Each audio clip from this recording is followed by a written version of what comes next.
Hello, folks, and welcome to another episode of the Lonesome Cowboy Podcast. And today we are with a brand new guest coming all the way from you're in Aurora, Ontario, I believe, and that is Raina Hey. Krangle. Hi, Raina. Hi, how are you? Very good. Good. So, As I how's said, I love the background with the sunset and the cowboy hat. well, there you go.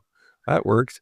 Um, how's things in Aurora weather-wise? Are you guys boiling down there too? It's been hot, yeah, but I love it. It's pretty. I don't mind it. But we had a crazy storm actually, and did some damage, not to my area, but to some areas. Yeah, I know Some you guys got real hit a lot of stuff there, trees. right? Yeah, Yeah, crazy, crazy. yeah. So, Reina, let's talk about when does this music thing become a part of your life? And Reina is now can't part with her guitar. When does it or when did it? Because Did, it's always yeah, part of my life. yeah. Did, does, that kind of thing. And you decided Yeah. you were going to pursue this. Well, I mean, I've been doing music since I was a kid, so um, always like performing in musical theaters or singing, and but I really started like thinking about it when I was 15 and started playing at Free Times Cafe in Toronto and going Cool. there, doing all my new songs and just testing things out, Cool. and make connections through that, and so that was sort of my roots, my base. Good Where I would stuff. go. Yeah. You got to cut your teeth at a really good venues and stuff like that, didn't you? It's a great venue, and actually, I still go there, and I've still performed there, and they even have 2 of my posters shellacked on the walls, and Nice. Judy's been a great supporter of, independent Yeah, live musicians, so that's really nice. It feels like home there. good stuff. Yeah. So, I was really cool when I was on your website. You have kids music. So, um, tell me about that and how did that all come about performing for kids? I've thought about it myself, actually. That's why I'm Yeah. curious. Well, it actually just came very naturally because, as I was a single parent for most of parenting, I couldn't I didn't really have the time to devote to music. And I worked full time and I worked with kids and I taught music. So when my son was young, he said, "Mom, can you write a song about Aladar?" And I said, "Well, I could, but Disney's going to sue me, so let's call something else." So I thought, well, I don't know. I just started with this song "Tickle Time" about this big green dinosaur that people, thought was scary, but on the inside, he just really wanted to play with, have friends. So I wrote Gotcha. the song and then um, I don't know, it just kind of evolved, and then, um, I started singing at music groups and, fitness centers and, like, just private parties and stuff and at schools, and so I had, my first guitar actually, my Yamaha, he started putting some stickers on it when I was a kid, like, when he was little, so then all my students started putting stickers on it, then it became this, like, completely covered sticker guitar, so every year when I would teach music, all the kids are like, "Can we put a sticker?" I'm like, "If you can find a place, go ahead." Anyway, the reason I mention this is because this wonderful guitar years later was stolen from my car Oh, on Super Bowl night in downtown Toronto at a Green Pea at college in Clinton. After I had done a party, I had left it in my car and, yeah, so I don't have that guitar anymore if you ever find it. But, I mean, I guess, like I be on the guess, like lookout, folks. yeah, keep looking for it. I don't know. The shops wouldn't buy it, they said. I called them. Uh, but, uh, but I mean, I guess music just sort of I wanted to keep it in my life, and I was always writing. Like, I wrote my first album, most of those songs are from my younger years, Mhm. and, but that album didn't actually come first. It was the kids album that came first in 2008 because I started doing all that, and I thought, I should have a product. So I did the kids album first. My son sang on it. It's dedicated to him, and, and then also my grandfather had passed away around that time, and so we found these old tapes, And one of the tapes was me singing Tomorrow from Annie, because I used to Oh, do yeah. music theater. So of course, like our whole family, we were all singing. So every holiday gathering, it was like, this year's song is this one. And then we'd all go off and like practice. And then he would like record us all. It was like a competition, all the cousins. So we Wow. found this tape and I was like, oh my God, this has to be the last song on this album. And it's me singing Tomorrow. And then I did like a little Nat King Cole thing. And like, so I'm singing when I'm young and I can't get the note because the octave's too high. And then he corrects me. Cool. You hear my grandfather singing, my Papa Apple, we called him. And then I take over now. And I got one of my students to come in and play the piano for that. So it was really Very like a nice. really heartfelt kind of project and Yeah, something I just really. had to do. And then I ended up showcasing for Folk Music Ontario for the family showcase with that. Oh, yeah. That Nice. was my intro in. And I continued to do it for a while. I did like Toronto Pride a bunch of times and like lots of different festivals and Sure. I'll still do them, but my original passion and my original folk rock music is still going strong, and I still do releases around that. And so now he's older, and I can get back to that kind of stuff. Cool. Good So stuff. Excellent. So, what kind of folk rock influences do you go way back to? um, Some of the bands from the '60s, like the Byrds, and so on and so forth. not the Birds, but it's funny. Somebody asked me this just yesterday, and I forgot to mention CSNY, which were huge Yeah. because I grew up in a very like a musical family. Everybody sang and harmonies were big. So CSNY I loved. Grateful Dead for their harmonies as well. I sang in 2 Grateful Dead cover bands later Cool. in my early years. And then Billy Joel, Cat Stevens, like Joni Mitchell. I loved her songwriting, and Yeah. I didn't know how to switch to falsetto very well. So in my university days, I would put on her record and I would sing along to Chelsea Morning incessantly and learn to get into that falsetto smoothly. Cool. So I would say she was my music teacher. Um, and of course, later on, like Sheryl Crow, Alanis Morissette, Brandy Carlisle, all those influences now. Mm-hmm. Fleetwood Mac. I mean, there's so many to name. Keeps Yeah, on I like keeps on love all ticking. the 60s and 70s stuff. So Right on. I still have my parents' records. Cool. Speaking of Big Yellow Taxi, that is, I think your latest single you have out right now, and your Yes. cover version thereof. What made Yeah. you choose? I mean, other than the love of Joni Mitchell, was there something about that song that made you want to put that out and cover it yourself? Well, the funny thing is that song actually was recorded, probably before I did my kids' album. It was Really? recorded with friends, like, in university days, and, I Is that found that tape because I bought this record player that you could take CDs and tapes, and you could put it all onto digital. So I found this tape, and I was like, "Oh my god, that is so" like my early demos, like, early stuff. I still have 3 early demo songs that I might release too, but I nice? can convert them into digital now. Yeah. And, so I did that, and I was, like, on my way to the Aurora Music Festival to sing, and I had a tape deck in my car then, and I was listening to it, and I just was like, "Oh my god, I have to release this. This is great." It's it's just was sort of something from my past and nostalgic to me, and, of course, the song's great, and then later on, I did, like, the CBC Music Challenge with my students, and one of the Oh yeah. songs was Big Yellow Taxi, and, so I did that with a grade 1 class, and we came in the top 10 with that recordings, like, it was like a video, with CBC Music Challenge they do every year, Uh-huh. and so it was sort of like it became like my anthem song, I guess, I and, love it. every open mic, if I go, I'm usually singing that one or Me and Bobby McGee, so Yeah, right on. sort of That's uh it's well, your falsetto is obviously working very well because you transitioned at that ending quite nicely. thank you. Yeah, Yeah, it's, that's it's chill. fantastic. So when it comes to songwriting, Raina, are you a solo songwriter, or do you prefer a collaboration, a co-writer, or is it whatever happens to be at the time? I mostly do solo because the songs come to me at all different times.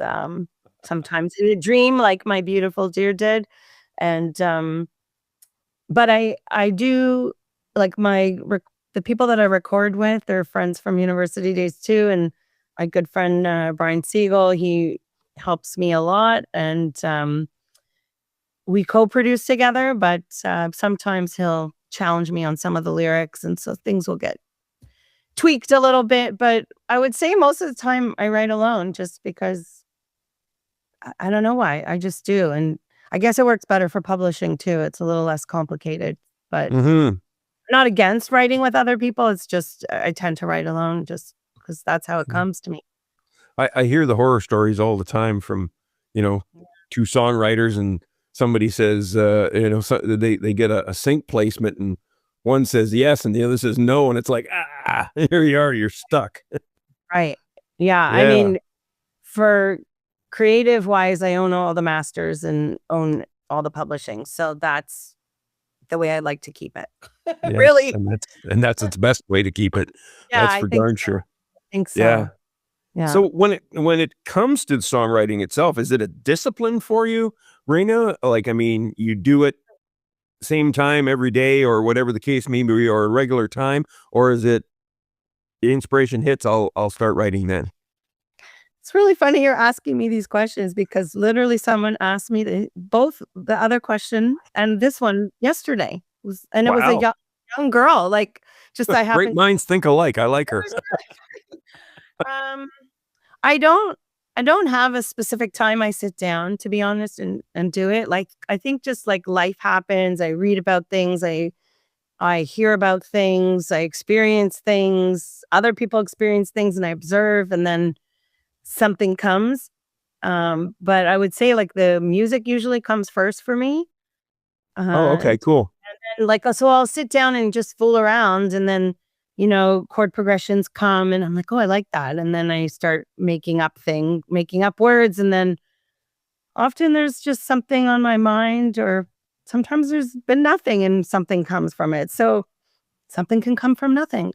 It's a great book. Yeah, no kidding. Yeah, Yeah. that's exactly it. Now I've been having songwriting, ideas coming to me in that moment just before twilight sleep, and all of Yes, a I sudden would I'm say reaching for late. my phone. Yeah, Yeah. for sure late at night, they could tend to come more. And as I said, like, um, I've had dreams come to me in my sleep, like melodies come in my sleep, and I wake up and I just quickly, half asleep, sing it into my voice notes, and then it kind of sticks with me all day, and then I write something about it, like My Beautiful Dear, like, that song was honestly gifted from the angels to me, like, I call them the angels of music, but it was actually Jeff Bridges under a tree as the dude who was, like, in the dream. That's how it came to me, that one. I don't Cool. know. I like it. I like it. That's very cool. Yeah, I've had those melodies come to me. I rolled over one time with my wife in bed, and we just had a cuddle, and I just sang the first 2 lines of a chorus that I didn't know was going to be a song. It was Yeah, like, "No way." right? Yeah. And in So that you're dream, I'll tell you, actually, Joni Mitchell was in it too. So if anybody were to say to me, "Who taught you to sing?" I would say Joni Mitchell because of this dream. In this dream, I'm standing in a pool. She's lying on a pool, like, bed. Yeah. Yeah. I'm kind of leaning over it and looking at her this way, and I sing her my song, "My Beautiful Dear," because I just written it, but I sing it kinda quiet in the dream, and she was like, "Well, sing it like you mean it." And I don't know, that just sticks with me, so I Love it. do. I mean, I always did, but now that really sticks with me. Yeah, that's incredible. Good stuff. So, Aurora, what's the music scene like in that area? It's great, actually. Much Really, eh? better than I imagined. I mean, I moved up from Toronto, so, Toronto's music scene was great, and before that, I was in London, so, you know, you establish groups wherever you go, and you meet musicians at open mics wherever you go, And all these wonderful musicians that I've met have become friends and, are in my band. And like, it's a great pool of really talented people, especially up this way. Yeah, good stuff. Yeah. I'm glad you have that kind of scene. I'm envious of any town that does have one. Yeah. Well, I mean, Ottawa has one too. And Oh, I know. is that where you are in Ottawa? No, I'm in Sault Ste. Marie. Oh, in Sault Ste. Marie. Okay. Well, I'm No, sure no, zero music scene up here. We have, Oh, really? No open mics? No, nothing? You should start. well, yeah, sure, but I mean, it's everybody doing covers, but there's not too many out there playing original music. Let's put it that way.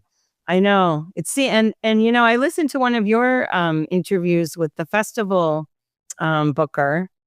I forget his name. But it was interesting what you said to him about festivals, consistently hiring people who are known to bring in the crowds. And that's really great. And I agree with what you said, but somebody started somewhere and somebody needs a break. It's like getting your first job, right? I mean, I've Exactly. been to a few festivals, I've been selected as a tweener, but I often find that a lot of these festivals sort of rotate the same group of artists around every Mhm. year. And Yeah. it is hard to get into the festivals to share your music and locally, like, music in the parks and these kind of festivals.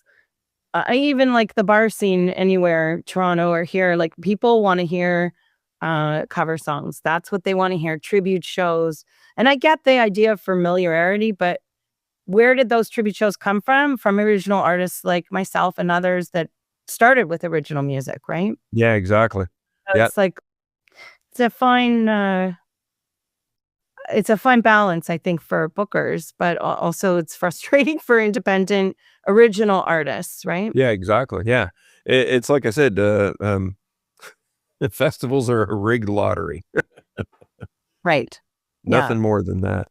I Yeah, mean, and mm, maybe the grants are too, so that's why I just do it myself. When I get definitely. done anyway, no matter what. I don't rely on the grants because I got a grant. I didn't get. I was part of two of us. We did a tour for 10 days, and it tied it in with Culture Days in Ontario for historic okay, sites, and we got a grant. that's But he filled it out. I don't know how to write that like kind of grant language that they talk about. a lot. Yeah, Yeah, yeah. exactly. So speaking of touring, have you done much lately or anything on the books coming up? Not on the books coming up, but, I have played like, I did a tour in Ottawa, I played at the Rainbow Bistro and, and Eganville and a few other spots, um, and then I did a bit of a tour out through Western Canada, played in Banff and, um, the 39 Days of July on Vancouver Island, that's a great festival, and they Oh, really really? Wow. independent artists, like, all independent artists from all over. Uh, Interesting. yeah, they're really well organized and really great people there. Um, but as of right now, no. I hope eventually soon, but, Sure. I'll tell you a little touring story. I'm not a fan of touring, to be honest, but I would I do don't but I would do it, and I'm glad I did do it. Like, the Ottawa one, I organized all myself, and I had players that were coming with me because when I play with the band, it's Raina and the Wranglers, and the Oh, okay, Wranglers cool. are always different. I've had many different musicians as Wranglers, um, and I love the ones that I have been playing with lately, and well, not lately, but in the last like 2 years, and so one of them was coming out for the tour, and then another one was supposed to come. This was a different Wrangler that I had used, and all of a sudden he couldn't come, and I was like, and then the other guy had to go home for that show, and I was like, oh my god, it's Raina and her Wranglers. What's good? What do I do? And I had just been on the radio station in Ottawa, and Maria Hawkins is like just a godsend. She's a musician out there, and she also does the radio podcast. She's so wonderful. And so she just suggested like put something on Facebook Musicians. And I did. And I met all these wonderful local artists who came and joined me. And it turned out to be an amazing show that we put together. Aren't And they great out there? Yeah. it was wonderful, but it was so stressful. And but I just loved how it all came together, and those music connections are still there, and so I love it. actually somebody talking about touring lately, and you know do even a tribute show band, like, Mm, do you use local musicians when you tour? Do you bring people with you, because it's getting increasingly expensive no to do kidding. all the tours? You got to book all the Yeah. hotels, you got to pay for it, and how you're getting there, and Well, sometimes and we're just local artists. It's yeah. easier. I've taken a different route. I mean, that was actually the show that I played in Elk Lake on Friday. It Mhm, was it was booked as I have these things called celebration shows, and you can see them on my website. mhm. And I just do my acoustic interpretations of these songs. And then my wife sings with me. She's a very good musician. She has her degree in the whole deal. Yeah. And but she doesn't want any building. She says, "I'll come, I'll sing, but the rest." And so we do and I look at them at, okay, you get one set of the celebration show, and then you get a set of me, Right. you know? And my attitude was one of, if this gets me in the door, at least I can then play Well, you some yeah. of my music, right? You do have to throw in covers, and I do throw in covers with my set of many Yeah. musicians that I'm inspired by too, so Mhm. yeah, Yeah, especially when exactly. I'm in the Wranglers, I do, like, a little bit more country stuff and, like, So it familiar. varies with you when you do it, like, it's either sometimes it's a band, sometimes it's just you, or do you like to have that band for most of your gigs? Um, I mean, ideally, I'd like a band for most of my gigs, but I do find it difficult, to hear myself playing in a band, unless you have really good monitors, and Yeah. it's a little bit more challenging for me. Especially, I had a head injury in 2019, so it's a little bit more difficult for me, and so I've been doing more solo stuff. Sometimes duo, sometimes trio. Like, I like all of it. I think each kind of show can be unique Mm, in that way. It's good. sort of dependent on the venue, right? Yeah, that's awesome. That's excellent. Yeah. Um, I have to now, is music a full-time gig for you, Raina? No, not Okay, yet. no problem. It Maybe it's, soon. it's commonplace, let me tell you. Yeah, I'm surprised at times when people tell me that it's not, and I'm going, "Wow," and I thought it was all that time. right. Well, Wha a track that caught me by surprise, and it was just because it was like, "Oh, that's completely different than everything else," was oh, Moment by Moment. yes, that I would think would catch you by surprise. Yeah, so tell I us have a all great about that one. Yeah, it's a really heartfelt story, a difficult story, but I'll tell you. Um, my ex-brother-in-law was a producer, R&B producer, and used to drum and lived in Barbados, and he was really amazing, Cool. and played for some Chin Picnic stuff. And sadly, he went on a vacation in Cuba, and he hit a sandbank, and he came back quadriplegic. Oh, So wow. so music for him was, like, really his life, obviously, and it still was his life, and it was what helped him all those years in that condition. He still produced, he still managed to keep music in his life, still had a studio, and he, after a year of being at, a rehabilitation hospital and 3 months ICU at Sunnybrook, went back home, and he had a studio set up there, and he was asked to do a song for a wheelchair race. And, he still had his microphone studio and everything, and so he asked me to write the music. He had all the production done, and I'll tell you, he did the entire production using a headset and sip and puff technology on Pro Tools. So every single note you hear in that song was curated note for note using that kind of technology. That's So in that that's condition, like, dedication. really amazing. Like, he's like jazz trained too, and he just had the ear for it, and just incredible. So I did the music, the melody and the words, and I wanted it to be obviously very hopeful, inspiring, uplifting kind of words. And the music he did for it was. So I think it fit really well together. And It's very cool. sadly, he passed away 2 years ago. So I really wanted Mhm. to officially release it in his honor. Yeah. No, Hey, that's fantastic. unbelievable producer. He did Paul London's Tiamo, and he did like some other. He was like connected with Sony A&R, and he was doing really, really well. And Right on. That's sometimes awesome. tragedy turn into other things, and music is Right definitely on. what. I was, like I said, I was poking around your albums, and you also released an album on the 18th of April, as I did too. Okay, isn't And that yes, and it's sitting there languishing in obscurity, like most of my stuff. Um, you have a song on there that I glommed onto because it was just the title made me have to listen to it. Customer uh, service. oh, Does, that's does that come another from? really funny story. Does that one come from a customer service experience that you were either receiving or giving? Yes. Now, not all my songs come from personal experience, as Of course. you should know, but this one did. Um, in my 20s, I worked at a jewelry store, a really high-end jewelry store. Okay. Elton John came in. I met Elton John. That was interesting. Wow. And I worked customer service, and I was young, and yes, I had a degree and I was educated. And, when you're young, people often don't treat you with the respect that, you know, a person of a little bit older might get. And that experience kind of stuck with me. And, um, the snootiness perhaps of some of the customers, it was sort of my, um, FU song to them, to the high echelons of, customer service experience, Yeah, and right. and yeah, so I guess that's sort of where it came from. Very Yeah. relative today. Very Yeah, relative.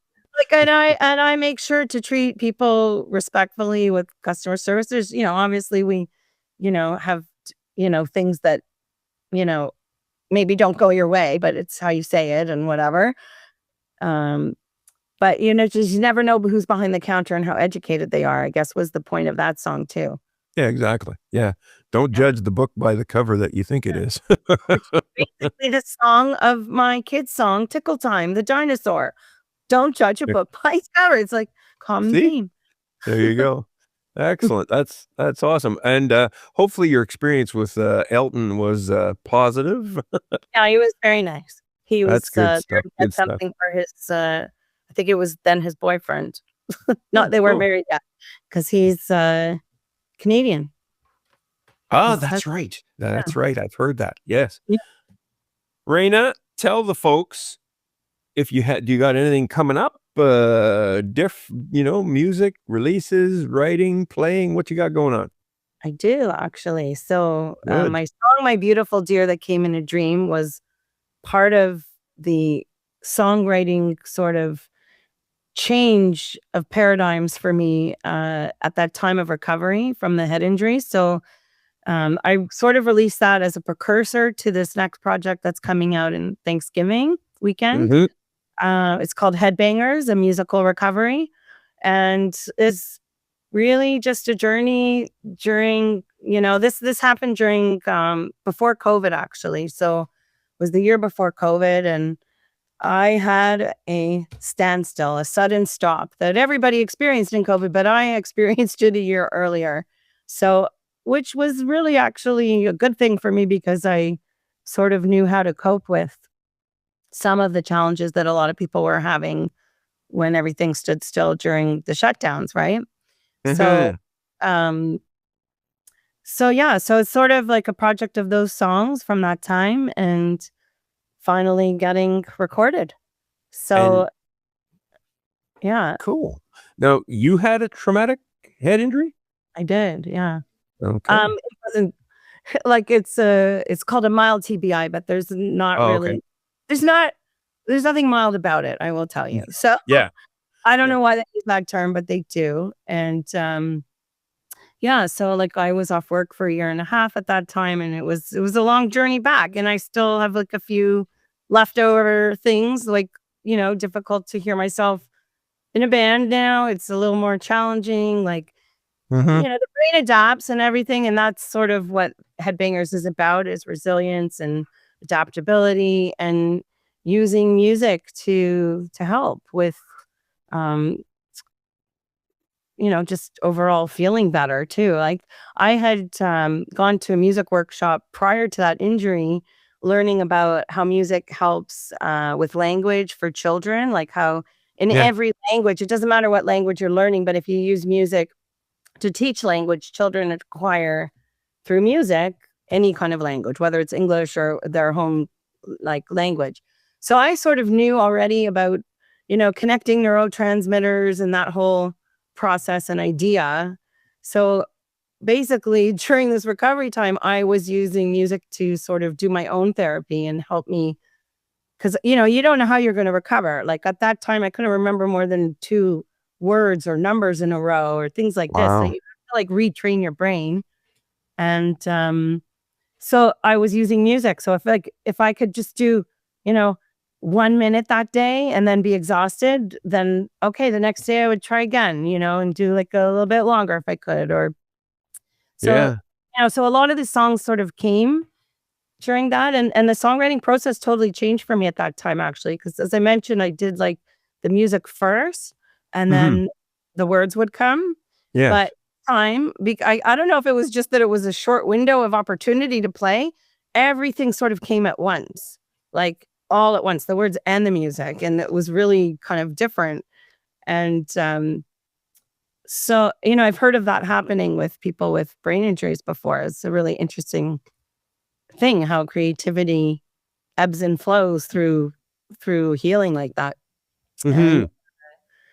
yeah, so My Beautiful Dear was sort of the intro, and that song actually was approved by Bruce Cockburn. There's a really interesting Bruce Cockburn connection to that song. Wow. Uh, because as I said, that dream came, it was the dude under a tree standing in a white shirt, jeans, Birkenstocks, playing guitar. I woke up and I was crying because the Wow. ending of the song was the part that was in the dream. Don't you leave me behind. I can't live without you. And that just stuck in my head. And I was like, oh my God, who am I going to write a love song about? That's a love song. And I was like, well, my parents, they're still married, 50, now 6 years. I was like, I got to write this love song about them. And so I started writing it. And all day that day, it was really helping me with feeling better, and it inspired me, and it just like stuck with me. And so I ended up writing it about my parents. And when I was a kid, instead of story time, we had sing song time. And my dad played Oh, guitar, and my mom used to sing with Bob Ezrin long ago. And so she they would always sing together. So they would always do harmonies. So this is why I love harmonies actually. And they would sing All the Diamonds from Bruce Cockburn. So I put that in the song and I thought, wouldn't that be so cool if I could just get that all the diamonds in the world right in the song, and lo and behold, it fit perfectly. And so I happened cool. to see Colin Linden, who I knew, and I saw him perform, and I was like, do you think I need to ask for permission for that? Because I didn't know the protocol. And he's like, well, not if you're saying it. And I said, no, I sing it. And he said, well, you might want to check. So I was like, okay. So I met Bernie Finkelstein, his manager, through a film friend years before. So I Okay. sent a message and I was like, do you like, is that okay if I sing it? And he said, well, we want to hear the song. And I was like, okay, click. And I called my friends and I'm like, guys, we need to get this song done. Bruce Cockburn wants to hear it. So I like this whole like project was like um such a catalyst to healing for me too. Like I think, and I've heard of these kinds of things happening with other people with brain injuries, and I would go as farther to say as it's not just related to brain injuries, but any injury, just having a project or something to do that like inspires you can Mhm. really help. For me, it was helping the neurotransmitters connect and everything, and just like being inspired and having that creative stuff going on. And so anyway, we did it. And the guy who engineered it is also a photographer, and he does photography for concerts. And when he bounced it up to his house, to the stereo, right above the stereo was a huge blown up picture of Bruce Cockburn that he had captured. Like there was so much serendipity with this song. And No to go kidding. further, the release date that I planned was March 20th, 2020. And it was my birthday. I thought, oh, that's a good date. I'll never forget the release of it, like thinking memory wise, bad idea. Never release a song on your birthday. There's too much work to be done. But also there was this guy, Michael Warcraft, rest his soul. He unfortunately had passed, but he was a huge music lover and he did a lot of the posters for a lot of events. And he had done a poster for a tribute show to Bruce Cockburn that was supposed to be done at Hughes Room. And it was called All the Diamonds. And guess what the release date was of this show?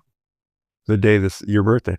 Yeah. And he didn't know I was releasing this song. So I was like, I'm going to go to that show and I'm going to release this song on my birthday and I'm going to celebrate there. And then the whole world shut down. And I did the release. Like literally shut down that day. I did the release on Facebook and nobody went to the show. Oh, I mean, it was like serendipitous events of weird happenings. And then I ended up getting a last minute sold out show ticket to Bruce Cockburn at the Royal Conservatory. And I ended up meeting his accountant somehow, like totally by accident, and seeing his daughter and meeting the woman who was looking after her, who's also a children's entertainer. And then I obviously met Bruce Cockburn because he was doing book signings. And I'm like, hi, yeah, I'm the one who sent you that song. It was just like, it was. And did he remember? Yeah, he did. He did. Okay. And it was just, and he wished. And anyway, I was like waiting for the email for the okay, and they wished me well. They said it's a beautiful song. We wish you well with it. I was just like, oh my God. Good for you. So man, that's cool. So that's the beginning of Headbangers, and this is what's coming in the fall of 2026, Thanksgiving. But I'm not going to do the release party that weekend because I think people will be pretty busy Thanksgiving weekend. But I am thinking to do it up in Newmarket at the George. It's a really great new venue up here. And yeah, I'm thinking, it's easy to get to. And not everybody wants to go to the city these days for shows. It's I bet, eh? And where to park and all that fun stuff. So excellent. See how I do. All right, Raina Krangle, please tell the folks where they can find out about you and your socials and all that fun stuff, where they can find you online. Well, I guess wherever your socials are, you'll probably find me. But I have a website, www.rainakrangle.com, and you can find all the socials there. Or if it's easy for you on LinkedIn, or sorry, not LinkedIn, Instagram, I have a link tree. You can click on that and find me wherever you listen. So like everything, there you go. Digital, YouTube, Spotify, Apple, wherever you want. Everything all in one spot, ready to roll. Yeah, too many links. Gotta love it. Yeah, I agree. Yeah, gotta stream it down. Exactly. Yeah. Thanks again, please, Raina, for coming. Brian, and I should tell you, my sister has a podcast too, and it's all about the power of sound. She's a voiceover artist. Yeah. No kidding. Yeah. That's cool. Like cartoons and stuff like that, voiceover? No, voiceover. I mean, I guess she could, but she does all kinds of voiceovers. Yeah. That's cool. Yeah. I worked in radio and that for a while. Yeah, I was a CBC freelance broadcaster and local radio and stuff like that. And that's why I interviewed Colin Linden and for a previous show that I had before. Yeah. He's so nice. I got the trifecta. I interviewed all three of the Blackie and the Rhoda Kings. Nice. But I know Tom too. I played Eaglewood Folk Festival when he was on that bill. That was my spot. And we actually did a kids album. I don't know if you know about this other kids project. It's called The Mighty Tribe. Oh no. Arkels are on it and Tom's on it and some of my kids' songs are on it. And a friend of mine, Lynn Kittredge Fox, she put this project together and we played for the Hamilton Festival at the library. And Tom was such a good sport doing Crocodile Guy with me on stage. And now he's got grandkids, so I'm sure he'll probably do some kid songs too. Yeah, exactly. Yeah. Yeah, Colin was great. I met him when he played here in the Sioux, and that's when I got him onto the show and stuff like that. Yeah, Nice. and I remember leaning over and saying, "Colin, I'm 60 years old. I'm gonna get into music full time." He goes, "Well, you're probably old enough to handle what's gonna come at you then." Yeah, that's a good line. Yeah, He's yeah. I love it. Yeah, words of advice all the time, and Yeah. that was like Stephen Fearing. I told him, I says, "I'm going on my first tour, 10 days." Yeah, And he says, Steven's "Great." Earl. He says, and I Yeah. asked him, I said, "You got any advice?" And he goes, "Yeah." And this came from Johnny Diamond or something like that. And he says, "Always take the cash, sleep when you can, and geez, I forgot the third one." Like to put in your notes like I do with the Crosby, Stills, Nash lines. Yeah, there you go. Yeah, I got the email saved somewhere. I'll have to look. Raina Krangle, thank you so much for being on the program. I am so glad I got the chance to talk. And you see, that's why I don't use Zoom, because we'd have been cut off by now. That's true. Yeah, I didn't think about that. That's a good point. Yeah. Thank you so Thank much for you.